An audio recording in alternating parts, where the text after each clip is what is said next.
बिनभिंतीची शाळा या यूट्यूब चॅनलमध्ये सर्व विद्यार्थ्यांचं हार्दिक स्वागत. विद्यार्थी मित्रांनो,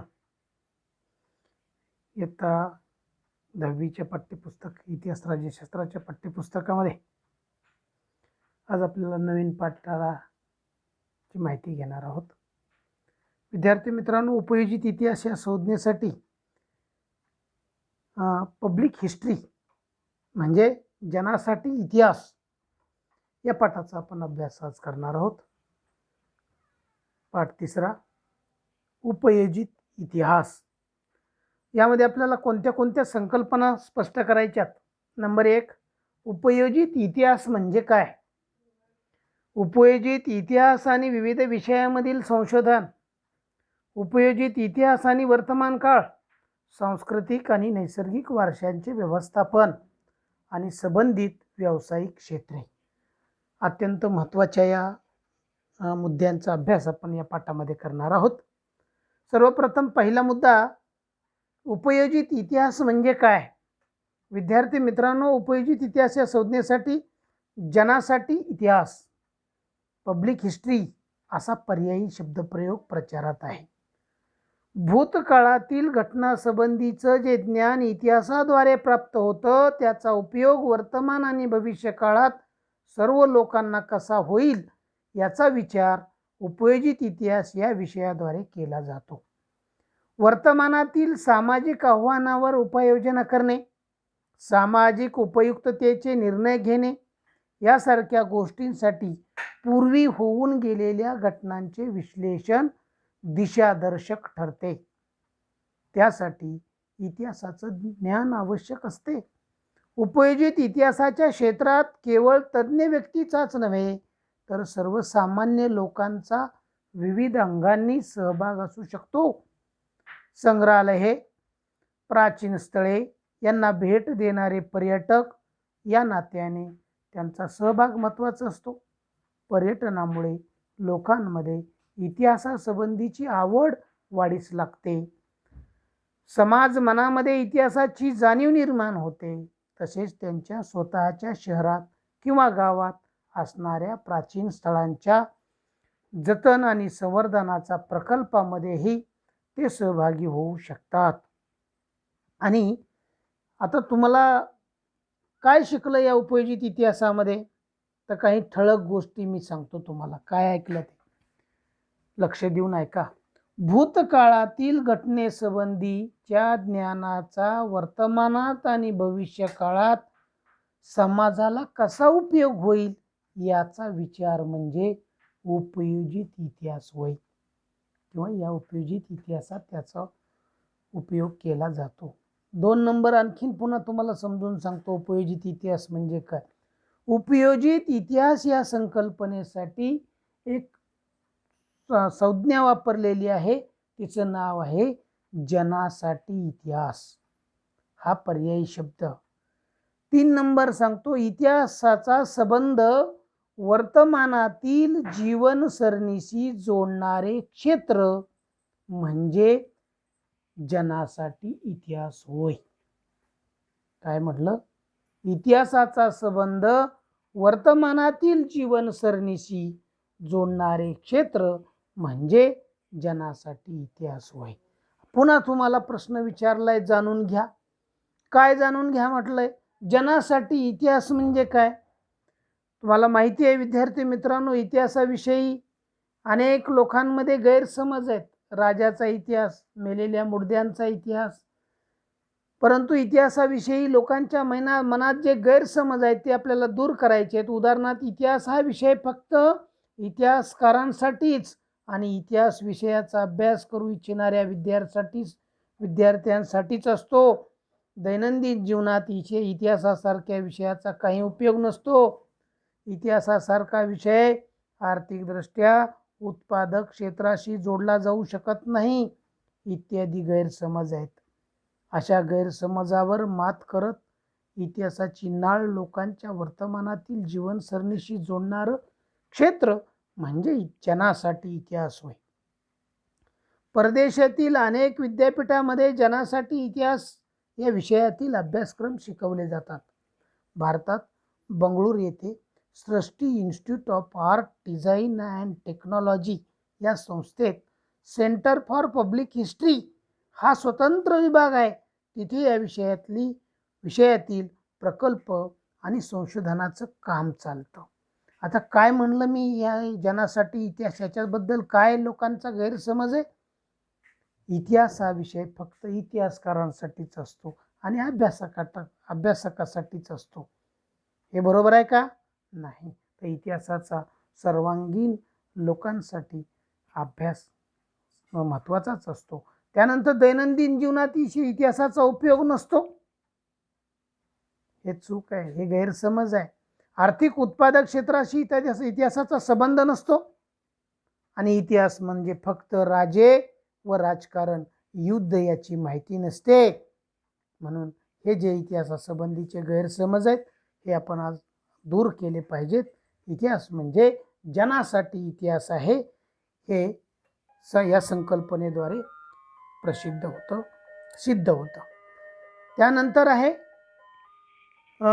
उपयोजित इतिहास आणि विविध विषयामधलं संशोधन. विद्यार्थी मित्रांनो, या इतिहासाचा फक्त इतिहासाशी संबंध नसून या विषयाच्या इतर विषयाच्या संदर्भामध्ये जे काही संशोधन झालं त्याचा सुद्धा अभ्यास याच्यामध्ये आलेला आहे. इतिहास भूतकाळात घडून घेतलेल्या घटनांशी संबंधित असतो. वर्तमानात दिसणाऱ्या मानवी जीवनाची घडण ही त्या घटनांवरच आधारलेली असते. या घटना राजकारण, सामाजिक धार्मिक संघटन, तत्वज्ञान, तंत्रज्ञान आणि विज्ञान यासारख्या विविध क्षेत्रामध्ये घडलेले असतात. प्रत्येक क्षेत्रातील ज्ञानसंचयाचा स्वतंत्र इतिहास असतो. त्या क्षेत्रातील पुढील वाटचालींची दिशा या ज्ञानसंचयाच्या स्थितीवर अवलंबून असते. त्या अनुषंगाने अनेक विषयाच्या संशोधनामध्ये इतिहासाची संशोधन पद्धती उपयुक्त ठरते. उदाहरणार्थ तत्वज्ञान. काय तत्वज्ञानाचा आणि इतिहासाचा संबंध आहे? विविध विचारसरणीचा उगम, त्यामागील वैचारिक परंपरा आणि त्या विचारसरणीच्या वाटचालीचा इतिहास समजून घेणं, यासाठी तत्वज्ञानाचा इतिहास अभ्यासावा लागतो. विद्यार्थी मित्रांनो, तत्वज्ञान समजून घेत असताना ते तत्वज्ञान ज्या भाषेतून व्यक्त झालं त्या भाषेच्या इतिहासाचाही उपयोग होतो. म्हणून अशा पद्धतीचा या तत्वज्ञानाचा आणि इतिहासाचा सहसंबंध असतो. तुम्हाला मी स्क्रीनवरती स्लाईड दाखवलेली आहे, बघा. पूर्वजापासून ते आज तागायतपर्यंत कशा पद्धतीनं तत्वज्ञानाचा आणि इतिहासाचा सहसंबंध आहे हे आपल्याला यातून दिसून येतं. मी स्लाईड दाखवलेले आहेत, त्यास झूम करून अत्यंत सुंदर अशा त्याची माहिती त्याच्या खाली दिलेली आहे. त्याचा पण अभ्यास तुम्ही करायला पाहिजे, करा. इयत्ता 6वीच्या पाठ्यपुस्तकामध्ये शिकलोय आपण पूर्वजांचा इतिहास. त्यामध्ये कशा पद्धतीने इतिहासाचा आणि तत्वज्ञानाचा सहसंबंध आहे याची माहिती आपल्याला दिसून येईल. त्यानंतर दुसरा आहे विषय विज्ञान.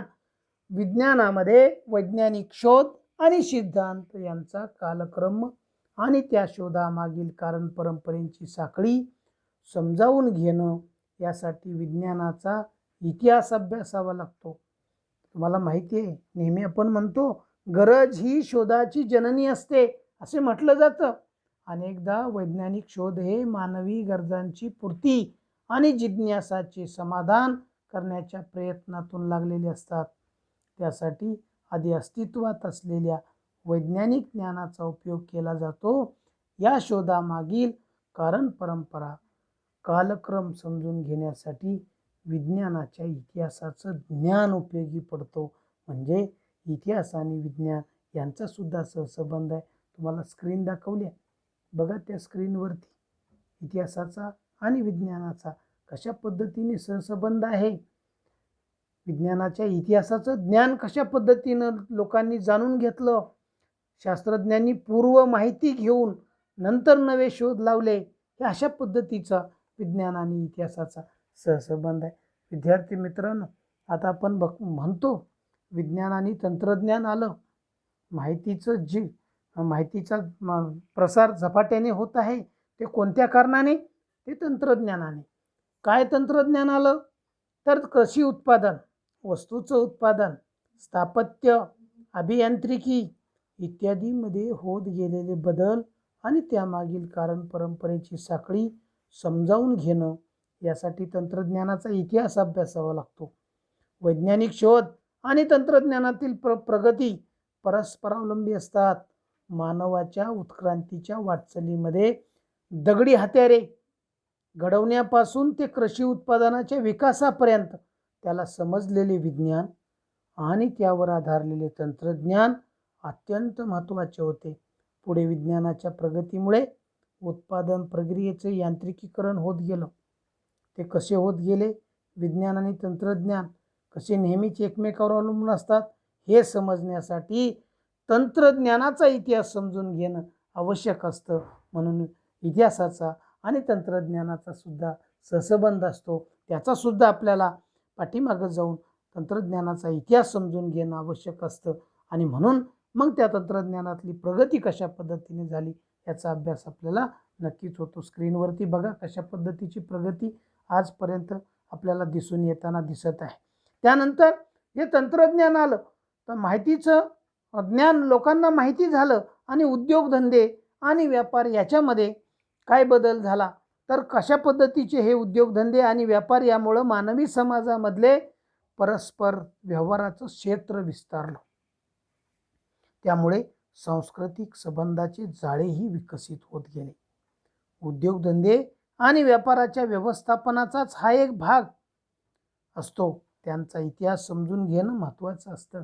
बाजार आणि व्यापार यांचे स्वरूप बदलत गेले. या सर्वामागील मानवी नात्यांचे स्वरूप आणि समाजरचना सुद्धा बदलत गेली. हा सर्व प्रवास समजण्यासाठी सांस्कृतिक घडण, सामाजिक रचना, आर्थिक व्यवस्था इत्यादीचा इतिहास आपल्याला अभ्यासावा लागतो. म्हणून उद्योगधंदे आणि व्यापार याच्यात सुद्धा कसा बदल झाला याचा इतिहासाचा अभ्यास आपल्याला करावा लागतो. त्यानंतर आहे व्यवस्थापन शास्त्र. म्हणजे काय? उत्पादनाची संसाधने, मनुष्यबळ आणि उत्पादनाच्या विविध प्रक्रिया, बाजार आणि विक्री यांच्या व्यवस्थापनाच्या साखळीमध्ये त्या संबंधातील भूतकालीन यंत्रणा कशा होत्या हे समजावून घेणं आवश्यक असतं. या साखळीत गुंतलेल्या विविध स्तरावरील लोकांची परंपरागत मानसिकता समजावून घेण्यासाठी या सर्वांचा डोलारा ज्या वेगवेगळ्या सामाजिक आणि आर्थिक संस्थांच्या संघटनावर अवलंबून असतो त्याचा इतिहास समजला तर वर्तमानात विविध पातळ्यावरील व्यवस्थापन करणं सोपं होतं. म्हणून व्यवस्थापनशास्त्र आणि इतिहास याचा सुद्धा सहसंबंध आहे. आणि त्या काळामध्ये आर्थिक संघटन, आर्थिक संस्था त्या संघटनावर कशा अवलंबून होत्या, ते व्यवस्थापनशास्त्र कसं होतं याचा अभ्यास आपण करतो. विद्यार्थी मित्रांनो, एक छोटंसं उदाहरण देतो. आपल्या कृषीप्रधान देशामध्ये आपले जी शेती व्यवसाय आहे, हा शेती व्यवसाय निसर्गावर अवलंबून आहे आणि समूह शेती केली जात होती. कशा पद्धतीची समूह शेती केली जात होती? एकमेका सहाय्य करू अवघे धरू सुपंथ. एकमेकाच्या शेतामध्ये एकमेकांना जायचं, करायचं सगळ्यांनी. आज तोच प्रकल्प, व्यवस्थापनाचा तोच प्रकल्प आज सुद्धा राबवला जात आहे की गट शेती, समूह शेती. आणि तशा पद्धतीनं हे व्यवस्थापन क्षेत्र त्या इतिहासाचा अभ्यास, भूतकालीन यंत्रणेचा अभ्यास कसा होता हे सांगून आपल्याला देतं. त्यानंतर आपल्याला आहे कला.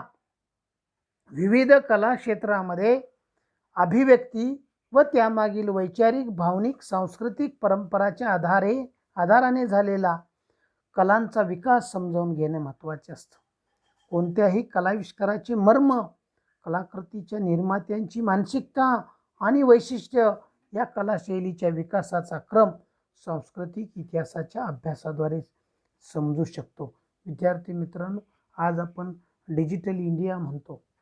या डिजिटल इंडियामध्ये आज कला क्षेत्र इतकं विकसित झालेलं आहे, परंतु याचा जर अभ्यास आपण केला, प्राचीन काळात पाठीमागं जर गेला आपण, वासुदेवापासून ते आज तागायतपर्यंतच्या शिल्पकला, त्यानंतर आज आता आपण गणपती येत आहेत त्यांच्या मूर्त्या विविध पद्धतीनं कशा कशा आकर्षक बनवलेल्या आहेत. त्यानंतर कर्नाटक राज्यामध्ये एक माणसाचं गाव तयार करणारा एक अवलिया, तुम्हाला कधी नेटवरती सर्च करून बघा, त्या माणसानं एक मूर्त्याचं, दगडाच्या मूर्त्यापासून घडलेले हुबेहूब माणसांचं चित्र त्या गावामध्ये उभं केलेलं आहे. म्हणून अशा कला विश्वामध्ये, कला क्षेत्रामध्ये त्या माणसाची अभिव्यक्ती, कला कशा पद्धतीनं, पोवाडे असतील, त्यानंतर कीर्तन असेल, भजन असेल, या माध्यमातून वेगवेगळ्या अभिव्यक्ती, ओव्या असतील, याच्यातून आपली कला विकसित करण्यासाठी या कलाशैलीच्या विकासाचा क्रम सांस्कृतिक इतिहासाच्या अभ्यासाद्वारे समजू शकतो. त्यानंतर आहे 7वी शाखा मानवीय ज्ञान शाखा. विद्यार्थी मित्रांनो, इतिहास, पुरातत्व, समाजशास्त्र, मानवशास्त्र, राज्यशास्त्र, अर्थशास्त्र, काय म्हणलंय मी? इतिहास, पुरातत्व, समाजशास्त्र, मानवशास्त्र, राज्यशास्त्र, अर्थशास्त्र यासारख्या ज्ञानशाखांचा उगम आणि विकास याचा इतिहास समजून घेणं हे या ज्ञानशाखांचा अभ्यासाचा एक आवश्यक भाग आहे. तत्त्वज्ञान ही विज्ञान आणि इतर सर्वच ज्ञानशाखांची जननी मानली जाते. वैश्विक पसारा आणि मानवाचे त्यातील अस्तित्व याचा परस्पर संबंध समजून घेण्याच्या जिज्ञेसूतून जगभरातील सर्वच मानवी समाजामध्ये त्या संबंधीचे अनुमाने लोक बांधू लागले. अनुमाने म्हणजे अंदाज. त्यातून जगाच्या उत्पत्ती संबंधीच्या कथा, सृष्टीचक्र आणि मानवी जीवनासंबंधीचे मिथके, देव देवता संबंधीच्या कल्पना आणि त्या देवतांना प्रसन्न करण्यासाठी केलेली विधी, त्या संबंधीचे तात्विक विवेचन याचा विकास झाला. प्राचीन लोकांनी केलेल्या या गोष्टी विषयाच्या विचारात तत्त्वज्ञानाची बीजे आहेत. इथे उल्लेख केलेल्या मानवीय शाखेतील विविध शाखांच्या विकासाला तत्त्वज्ञानातील सिद्धांताचा पाया आहे. इतिहासाच्या आधारे या वाटचालीचं आपल्याला नक्कीच आकलन होऊ शकतं. त्यानंतर आपल्याला पुढचा मुद्दा पाहायचा आहे, उपयोजित इतिहास आणि वर्तमान काळ. काय आहे इतिहासाचा उपयोग आपल्याला? विद्यार्थी मित्रांनो, इतिहासाचा दैनंदिन व्यवहारामध्ये उपयोग काय, असा प्रश्न तुम्हाला नेहमी विचारला जातो. उपयोजित इतिहास म्हणजे काय? या प्रश्नाच्या उत्तरामध्ये वरील प्रश्नाचं उत्तर ही आपोआपच आपल्याला मिळतं. भूतकाळामध्ये मूर्त आणि अमूर्त स्वरूपातील अनेक अवशेष वर्तमान काळात अस्तित्वात असतात. त्यांच्याबद्दल आपल्या मनात कुतूहल असतं, आत्मीयता असते. त्यांच्या अस्तित्वाचा इतिहास आपल्याला समजून घ्यावासा वाटतो, कारण ते आपल्या पूर्वजांनी निर्माण केलेल्या कलाकृतींचे, परंपराचे अवशेष असतात. तो आपला सांस्कृतिक वारसा असतो, ती आपली ओळख असते. त्यांच्या इतिहासाचं ज्ञान आपल्याला आपल्या उगमाकडे घेऊन जाणारे असते. त्यामुळं तो सांस्कृतिक वारसा आपल्या आणि पुढील पिढ्यांच्या हितासाठी दीर्घकाळ जतन करण्याची, त्यांची संवर्धन करण्याची आवश्यकता निर्माण होते. उपयोजित इतिहासाच्या आधारे मूर्त आणि अमूर्त स्वरूपातील सांस्कृतिक वारशाचे जतन आणि संवर्धन करता येते. त्यामुळं व्यवसायाच्या अनेक संधी निर्माण होतात. थोडक्यात सांगायचं म्हणजे इतिहासाच्या आधारे वर्तमान काळांचे यथायोग्य आकलन आणि भविष्य काळासाठी दिशादर्शन असे उपयोजित इतिहासाचं वर्णन आपल्याला करता येईल. विद्यार्थी मित्रांनो, त्याच्यानंतरचा मुद्दा आपल्याला पाहायचा आहे, सांस्कृतिक वारशाचे आणि नैसर्गिक वारशाचे व्यवस्थापन कशा पद्धतीचे आहे याचा आपल्याला अभ्यास करायचा आहे. आता तुम्हाला मी एक मोबाईलवरती, स्क्रीनवरती एक स्लाईड दाखवत आहे. त्याच्यामध्ये सांस्कृतिक वारसे आणि नैसर्गिक वारसे दोन्हीही वेगवेगळ्या पद्धतीनं, कशा पद्धतीनं वेगवेगळे केलेले आहेत. सर्वात अगोदर तुम्हाला सांगतो, मूर्त आणि अमूर्त म्हणजे काय. मूर्त म्हणजे आणि अमूर्त म्हणजे याचा आपण अभ्यास करू. सांस्कृतिक वारशामध्ये हा मानवनिर्मित सांस्कृतिक वारसा हा मानवनिर्मित असतो आणि तो मूर्त आणि अमूर्त अशा दोन्ही प्रकारचा असतो. कोणता कोणता असतो त्याचा तक्ता बघा तुम्हाला समोर दिलाय. मूर्त सांस्कृतिक वारसामध्ये काय काय मिळतं? प्राचीन स्थळे, वास्तू, वस्तू, हस्तलिखिते, शिल्पे आणि चित्रे. मूर्त सांस्कृतिक वारसा, दिसणाऱ्या वस्तू. आता अमूर्त, अमूर्त म्हणजे काय? तर अमूर्त परंपरेमध्ये सांस्कृतिक वारशामध्ये कोणत्या कोणत्या बाबी मोडतात याचा अभ्यास आपण करणार आहोत. नंबर 1, मौखिक परंपरा व त्यांची भाषा.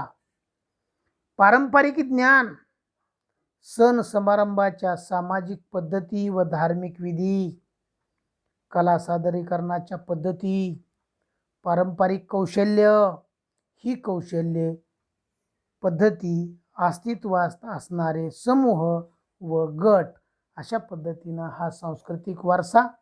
आता सांस्कृतिक वारशाचे 2 गट आपण पाहिले, एक मूर्त आणि दुसरा आहे अमूर्त सांस्कृतिक वारसा.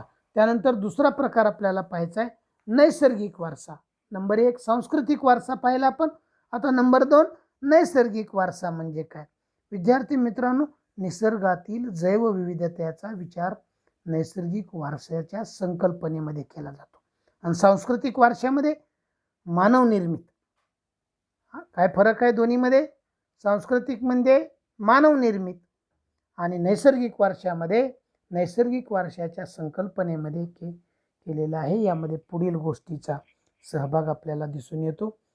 नंबर 1 प्राणी, नंबर 2 वनस्पती सृष्टी किंवा वनस्पती सृष्टी, 3 नंबर त्यांच्या अस्तित्वासाठी आवश्यक असणाऱ्या परिसंस्था आणि 4 नंबर आहे वैशिष्ट्यपूर्ण भूप्रदेश. आता याचा कशासाठी अभ्यास करायचा आहे? तर पुढील मानवी पिढीच्या हितासाठी आपल्या वारशाचं जतन होणं आवश्यक आहे. नामशेष होण्याच्या वाटेवर असलेल्या सांस्कृतिक आणि नैसर्गिक वारशाचं जतन आणि संवर्धन व्हावं या हेतूने युनेस्को या जागतिक संघटनेने काही दिशादर्शक तत्व आणि त्या तत्वाच्या आधारे जागतिक वारशाच्या पदास पात्र ठरणारी स्थळे या परंपरा याची यादी जाहीर केलेली आहे. विद्यार्थी मित्रांनो, पाठ्यपुस्तक तुमच्या समोर घ्या आणि पाठ्यपुस्तकामध्ये पेज नंबर 18 काढा.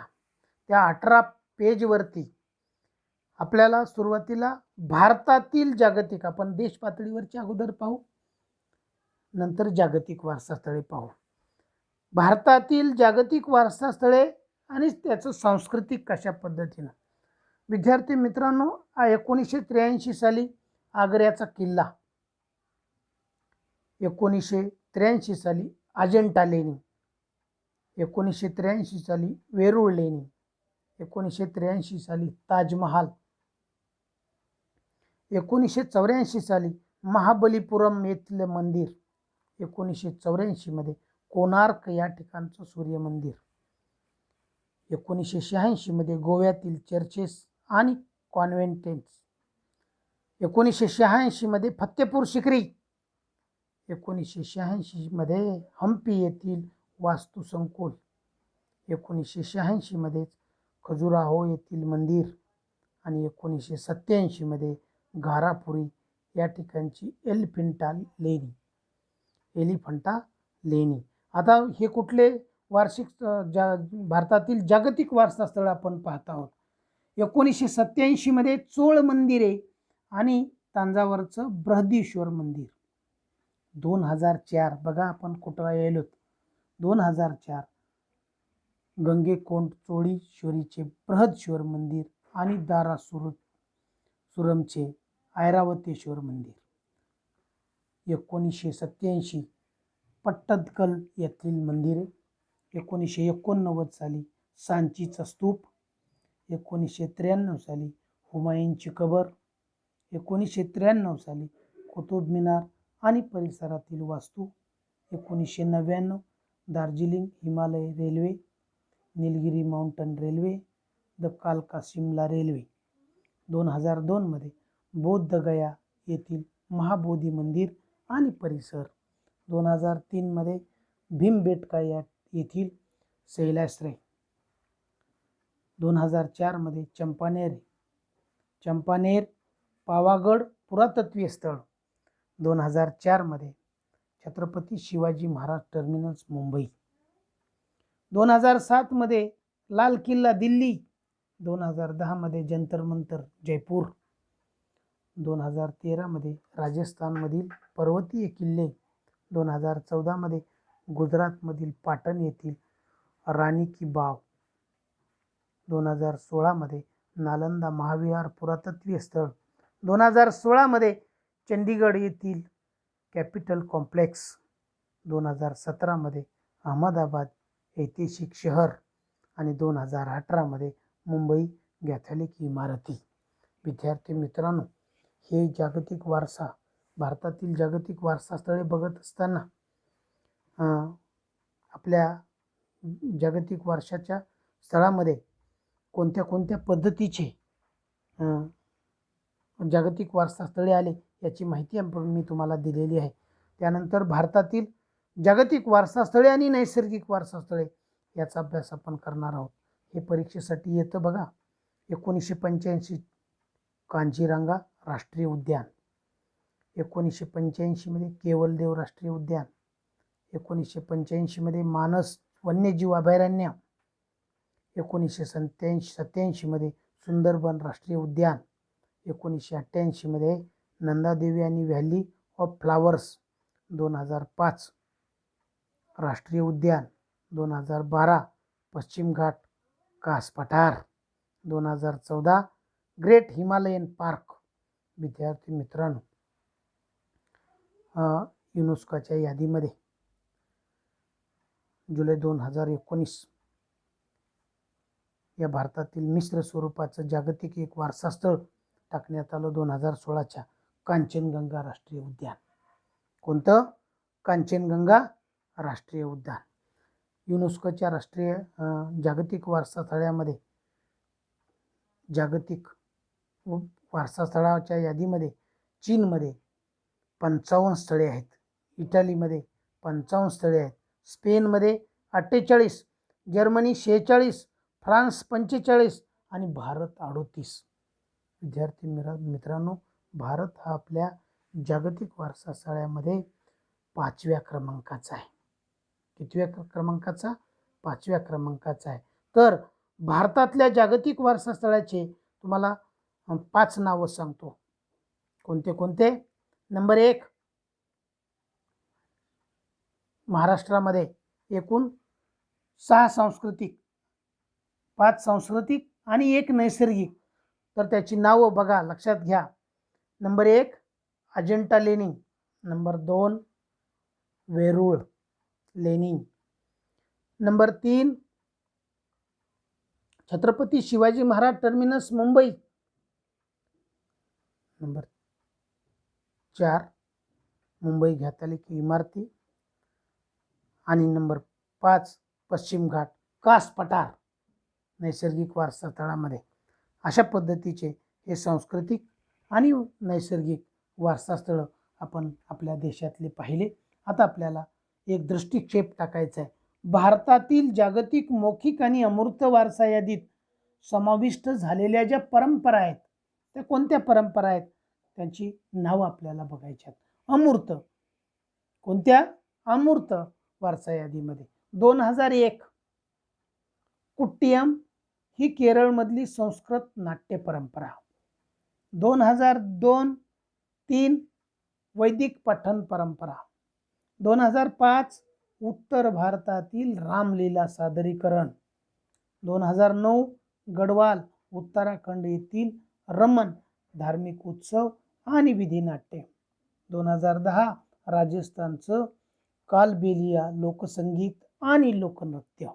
2010 पश्चिम बंगाल, झारखंड आणि ओडिसा येथील छाऊ नृत्य. 2010 केरळमधील मुडियट्टम विधिनाट्य आणि नृत्यनाट्य. 2012 लडाख, जम्मू आणि काश्मीर येथील बौद्ध मंत्रपठणाची परंपरा. 2013 मणिपूर येथील संकीर्तन परंपरा. 2014 पंजाबमधील ठटेरा जमातीची तांब्याची आणि पितळी भांडी बनवण्याची कला परंपरा. आणि 2016 नवरोज आणि 2016 योग अभ्यास. योग अशा पद्धतीनं हे एक दृष्टिक्षेप आपण टाकलेला आहे. विद्यार्थी मित्रांनो, तुम्हाला एक प्रश्न विचारतो. राष्ट्रीय पर्यटन दिन कोणता दिवशी साजरा केला जातो? कोणी सांगू शकतं का? सांगतो. राष्ट्रीय पर्यटन दिन 25 जानेवारी या दिवशी साजरा केला जातो. त्यानंतर जागतिक वारसा दिन कोणत्या दिवशी साजरा केला जातो? हे कोण सांगू शकतं? जागतिक वारसा दिन 18 एप्रिलला साजरा केला जातो. कोणता? जागतिक वारसा दिन 18 एप्रिलला साजरा केला जातो. 2017ला याच अमूर्त परंपरेमध्ये आपल्या कुंभमेळ्याचा सुद्धा समावेश करण्यात आलेला आहे. भारतातील जागतिक मौखिक आणि अमूर्त वारसा यादीमध्ये 2017 साली कुंभमेळा, दर 12 वर्षाला एक कुंभमेळा भरतो आणि त्याचा सुद्धा या मौखिक आणि अमूर्त वारसा यादीमध्ये समाविष्ट करण्यात आलेला आहे. विद्यार्थी मित्रांनो, युनेस्कोच्या जागतिक नैसर्गिक वारसा यादीमध्ये पश्चिम घाटाचा, आता मी सांगितलं ना तुम्हाला पश्चिम घाट, या पश्चिम घाटाचा समावेश 2012 मध्ये केला गेला. कुठं आहे हा पश्चिम घाट? सातारा जिल्ह्यामध्ये कास पठार आहे. पश्चिम घाटामध्ये घाटरांगामध्येच आहे. आणि सांस्कृतिक आणि नैसर्गिक वारशाचं व्यवस्थापन हे उपयोजित इतिहासाचं एक प्रमुख अंग आहे. या वारशाचं जतन आणि संवर्धन करण्याचे बहुतांश काम भारत सरकारनं पुरातत्व खाते आणि भारतातील प्रत्येक राज्य शासनाची पुरातत्व खाती करत असतात. इंटॅक ही Indian national trust for art and culture heritage, double ऐका, इंटॅक ही Indian national trust for art and culture heritage स्वयंसेवी संस्था या क्षेत्रामध्ये काम करते 1984 पासून. सांस्कृतिक आणि नैसर्गिक वारशाच्या स्थळांचं जतन आणि संवर्धनाच्या प्रकल्पामध्ये अनेक विषयातील तज्ज्ञांचा सहभाग या ठिकाणी आवश्यक असतो. त्या सर्वांमध्ये संबंधित स्थळांच्या सांस्कृतिक, सामाजिक, राजकीय इतिहासाची जाणीव निर्माण करण्याचं काम उपयोजित इतिहासाद्वारे करता येतं. त्यामुळं कोणता परिणाम होतो? तर युनेस्कोच्या यादीमध्ये कैलास मंदिर, पाठ्यपुस्तकामध्ये बघा एक कैलास मंदिर तुम्हाला दिसून येत आहे. वेरूळ या ठिकाणचं कैलास मंदिर आहे. स्क्रीनवरती मी फोटो दाखवला त्याचा, पहा व्यवस्थित, झूम करा. आणि या इतिहासाद्वारे, कोणत्या उपयोजित इतिहासाद्वारे कोणत्या प्रकल्पामध्ये वारसा स्थळाचं मूळ स्वरूप न बदलता जतन आणि संवर्धनाचे काम करणं शक्य होतं. त्यानंतर स्थानिक समाजाची घडण आणि मानसिकता, त्यांच्या पुढे असणारी वर्तमानातील विविध आव्हाने, स्थानिक लोकांच्या अपेक्षा याचा आढावा घेता येतो.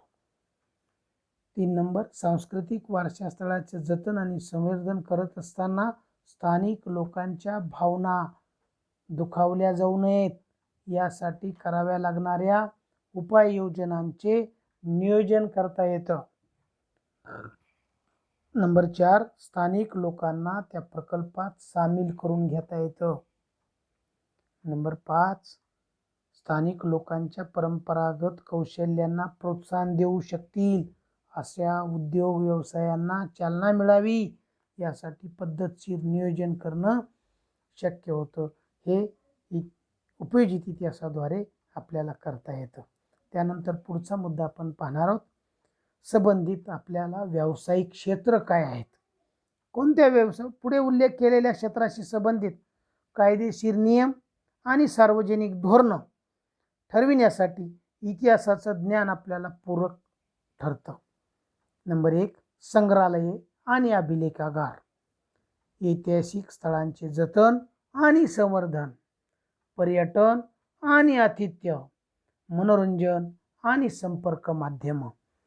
विद्यार्थी मित्रांनो, पुन्हा तुम्हाला विचारले, माहिती आहे का तुम्हाला जगातल्या सर्वात प्राचीन समजले जाणाऱ्या इसवी सन पूर्व 6व्या शतकातलं संग्रहालय मेसोपोटेमियातील ऊर या प्राचीन शहराचं उत्खनन करताना हे सापडलं. हे उत्खनन ब्रिटिश पुरातत्वज्ञ सर लिओनार्ड उली यांनी 1922 ते 1934 या काळात केले होते. हे संग्रहालय एनी गॉल्डी नावाच्या मेसोपोटेमियाच्या राजकन्येने बांधले होते. ती स्वतः त्या संग्रहालयाची संग्रहपाल म्हणून काम पाहत असे. या संग्रहालयात सापडलेल्या प्राचीन वस्तूसोबत त्या वस्तूंचे सविस्तर वर्णन करणाऱ्या मातीच्या वटिका होत्या. आता तुम्हाला समोर दिलेलं पुरातत्व वस्तूचं वर्णन करणारी मातीची वटिका दिलेली आहे समोर चित्रामध्ये. ते पहा, निरीक्षण करा. त्याला क्लाय टॅब्लेट्स असं नाव दिलेलं आहे इंग्रजीमध्ये. त्यानंतर पुन्हा तुम्हाला प्रश्न विचारलाय, माहिती आहे का तुम्हाला इंडियन म्युझियम कोलकाता येथे असलेलं इंडियन म्युझियम याची स्थापना एशियाटिक सोसायटीतर्फे सन 1814 मध्ये झाली. नॅशनल वॉलिक हे डॅनिश वनस्पतीशास्त्रज्ञ, त्यांचे संस्थापक आणि पहिले संग्रहपाल होते. इथे दिलेले संग्रहालयाचे छायाचित्र 1905 सालचे आहे. संग्रहालयाचे कला, पुरातत्व आणि मानवशास्त्र असे 3 प्रमुख विभाग असून त्यांच्याशी संलग्न असलेले जतन, प्रकाशन, छायाचित्रण, प्रदर्शन, सादरीकरण, प्रतिकृती निर्मिती, प्रशिक्षण, ग्रंथालय आणि सुरक्षा असे विभाग आहेत. तुम्हाला स्क्रीनवरती दाखवलं मी इंडियन म्युझियम कोलकाता या ठिकाणची इमारत कशा पद्धतीची आहे. त्यानंतर विद्यार्थी मित्रांनो, यातले प्रत्येक क्षेत्राच्या व्यवस्थापनासाठी विशेष कौशल्य प्राप्त असलेल्या मनुष्यबळाची आवश्यकता असते. कोणत्या मनुष्यबळाची आवश्यकता असते? तर उदाहरणार्थ स्थापत्य विशारद, अभियंता, इतिहासकार, पुरातत्वज्ञ, संग्रहपाल, समाजशास्त्रज्ञ, अभिलेखागार, व्यवस्थापक, कायदेतज्ञ, छायाचित्रण तज्ञ इत्यादी. ही यादी एवढ्यावरच संपत नाही. प्राचीन स्थळे, वास्तू आणि वस्तू यांच्या ऐतिहासिक पार्श्वभूमीचे सर्व तज्ज्ञांना पुरेसे ज्ञान असणं आवश्यक असतं. उपयोजित इतिहासाच्या क्षेत्रातील प्रकल्पामुळे वर उल्लेख केलेल्या क्षेत्रामध्ये व्यवसायाच्या अनेक संधी आपल्याला उपलब्ध होऊ शकतात. पुन्हा तुम्हाला विचारले, माहीत करून घ्या. अभिलेखागारामध्ये महत्त्वाची जुनी कागदपत्रे, दप्तरे, जुने चित्रपट इत्यादी जतन करून ठेवली जातात. भारताचं राष्ट्रीय अभिलेखागार, विद्यार्थी मित्रांनो लक्षात घ्या मी काय म्हणतोय ते. भारताचं राष्ट्रीय अभिलेखागार दिल्लीमध्ये आहे. भारतातील प्रत्येक राज्याचे स्वतंत्र अभिलेखागार आहे. त्यानंतर वैशिष्ट्यपूर्ण अभिलेखागार पुण्यामध्ये नॅशनल फिल्म आर्काईव्ह, राष्ट्रीय फिल्म संग्रहालय या संस्थेची मुख्य कचेरी आहे.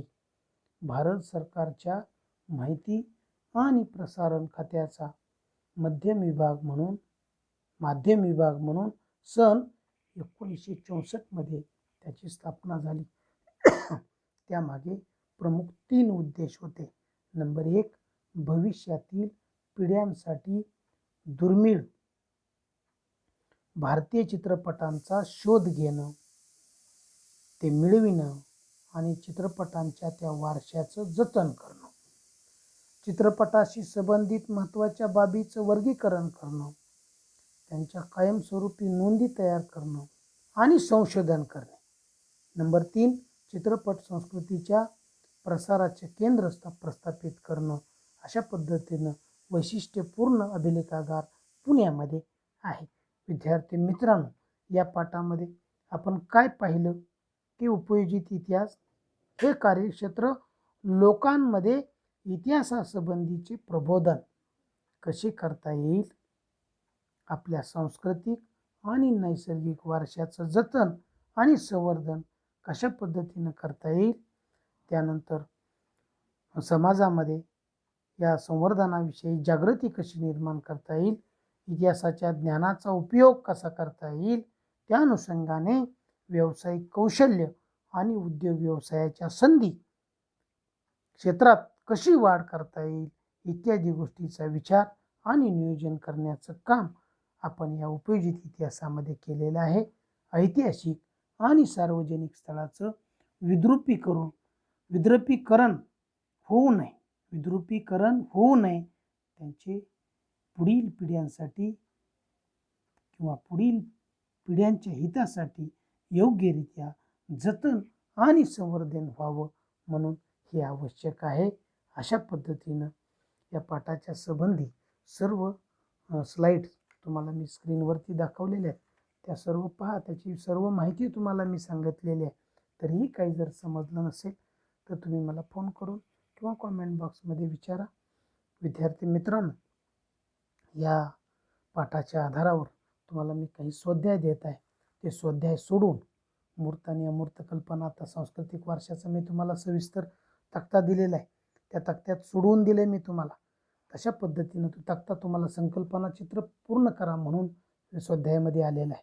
त्याचा सर्व अभ्यास तुम्ही करा, ते व्यवस्थित सोडवा आणि माझ्या व्हॉट्सअप नंबरवरती ते मला पाठवा.